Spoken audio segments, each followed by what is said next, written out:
Señor Larrondo, lamentablemente hoy hablamos sobre la muerte de otro disidente cubano en condiciones complicadas, deplorables. ¿Qué información se conoce sobre la muerte de Guillén Esplugas? Bueno, este chico ya era activista de la UNPACU. Tenemos detenciones reportadas de él desde 2019.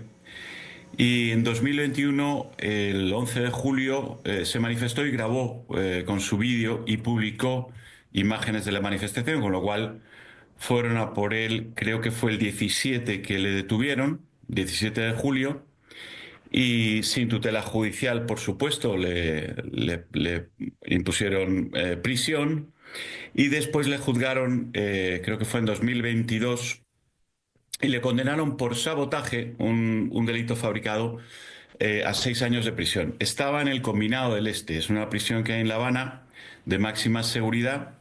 En esa prisión le dieron una golpiza, los guardias de la prisión.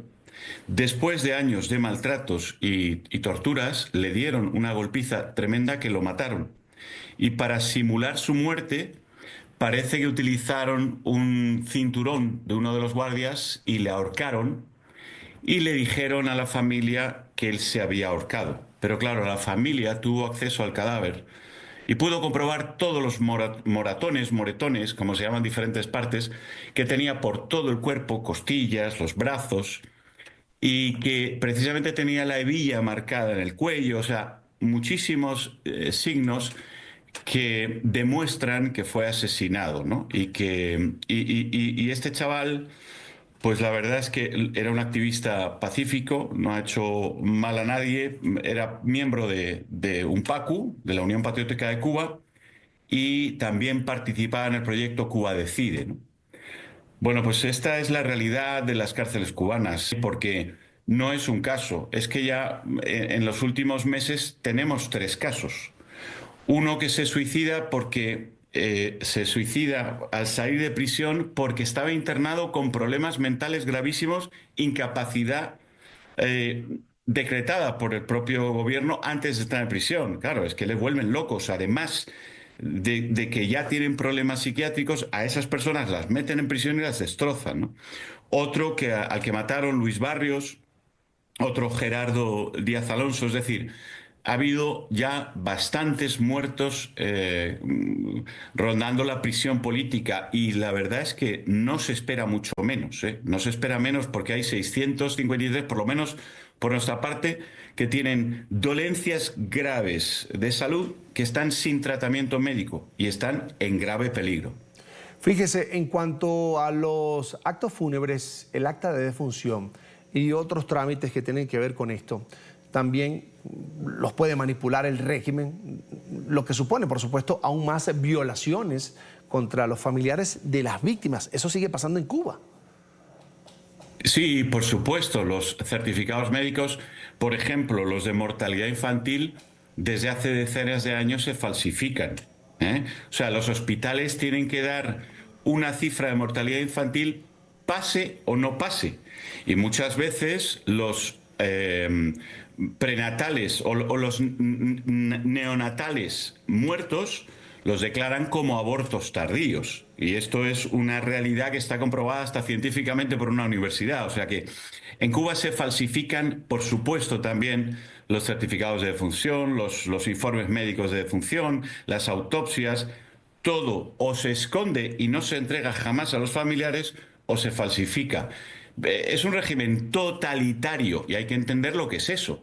Lo controla absolutamente todo, porque cada persona depende del régimen, cada funcionario, incluso las organizaciones que llaman de la sociedad civil están controladas por el Estado. No hay organizaciones de la sociedad civil independientes del Estado. Por lo tanto, sí, lo que diga el régimen aquí importa poco con las pruebas que hemos visto. Lo hemos visto en vídeo. Hemos visto a la madre examinando el cuerpo en vídeo. O sea que no tenemos ningún tipo de duda. La semana pasada hablábamos del caso de José Daniel Ferrer en condiciones muy complicadas de salud, también con maltratos evidentes. ¿Considera usted que se ha intensificado la represión del régimen de Cuba contra la oposición, contra líderes opositores? Bueno, vamos a ver. Este tipo de represión, torturas, prisión política, maltratos, este control totalitario, lleva ocurriendo decenas de años en Cuba. Ha sido peor incluso. En los años 60, allí asesinaban a la gente, decían, matamos y seguiremos matando. Quiero decir, y eran en torno a 15.000 presos políticos al principio de la dictadura, ¿no? El tema es que en la dictadura, digamos que en los años que ha firmado con Obama y que ha firmado con la Unión Europea, anteriores y posteriores, ha tratado de mantener una hipocresía y, digamos, hacer torturas más controladas, que eran terribles para el que las sufría, pero que no dejaban entrever fácilmente lo que el régimen estaba haciendo. Ahora están saliendo pruebas que son, digamos, inusuales para lo que era hace 10 años la dictadura. Ahora están saliendo vídeos, están saliendo grabaciones, están saliendo documentos. Incluso las autoridades están cometiendo el error de tratando de cubrir los agujeros, siendo más brutos que nunca con sus vergüenzas, ¿no? Y estamos sabiendo más, pero no pensemos que la dictadura ha ido a peor, pensemos que estamos sabiendo más y que gracias a Internet nos enteramos de más cosas. Pero Cuba, bueno, por supuesto, que todo ha cobrado, con ese nivel de represión, todo ha cobrado un nivel impresionante cuando el 11 de julio sale la gente a las calles por primera vez prácticamente en la historia de Cuba, salvo el maleconazo. Y por lo tanto ahí lo que hizo el régimen, el mismo régimen con el mismo tipo de represión, fue en vez de detener a 100 presos políticos, detener a 1.000, ya van por los 1.500, 1.600 presos políticos del 11 de julio, o prisioneros que han estado desde el 11 de julio hasta ahora en prisión, ¿no? No digamos detenidos, de detenidos hablamos de muchos miles. O sea que sí se está notando mucho más porque ocurren cada vez más casos, porque estadísticamente cuando tú torturas a 100 personas, a lo mejor se te muere uno cada X años. Pero cuando tú torturas a 1.100 y pico personas, lo normal es que cada año tengas, como está ocurriendo ahora, 4, 5, 6, 7 muertos, porque son así las autoridades, llegan hasta ese límite, ¿no? Señor Larrondo, y en esa investigación que hace su organización sobre lo que pasa en Cuba, ¿han encontrado nuevas formas de tortura? Es decir, no deja de sorprender la maldad que se ve en casos como el que hemos hablado hoy.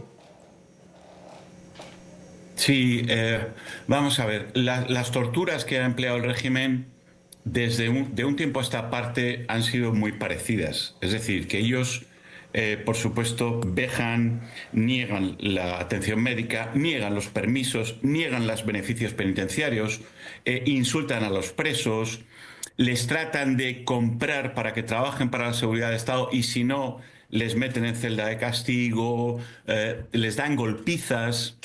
Realmente ese tipo de técnicas ya llevan muchísimos años empleándolas, ¿no?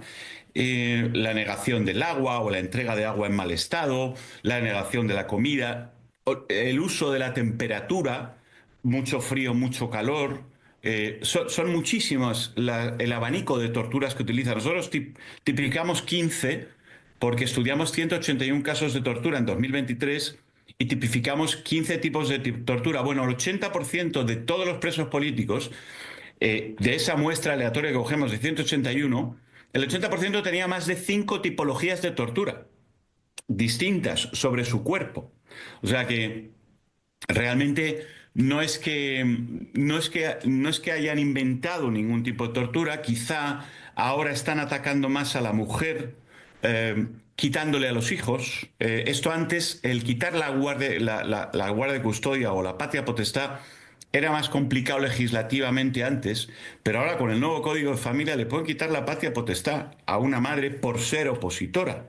Y entonces están haciendo eso para quitarle a los hijos y llevarlos a escuelas del régimen, donde además los hijos acaban, como el de una presa política, intentando suicidarse, ¿no? Del tremendo ahogo que supone, porque tú eres una traidora, igual que tu madre, los profesores acosándola, los profesores sabiendo que no tiene familia y ni de quién la defienda porque es hija de opositores, y eso ya es lo peor del mundo para todo ese grupúsculo de personas. Es decir, quizá con las mujeres se está empleando alguna técnica nueva, muy asquerosa, propia de criminales abyectos, pero con los hombres y con los presos y presas en general ya llevan muchos años con estas técnicas de tortura. Pues, señor Larrondo, nuestra labor continuará, que es denunciar atropellos como el que hemos comentado la tarde de hoy aquí en NTN 24. Le agradezco, por supuesto, sus minutos para la tarde el día de hoy. Será hasta la próxima.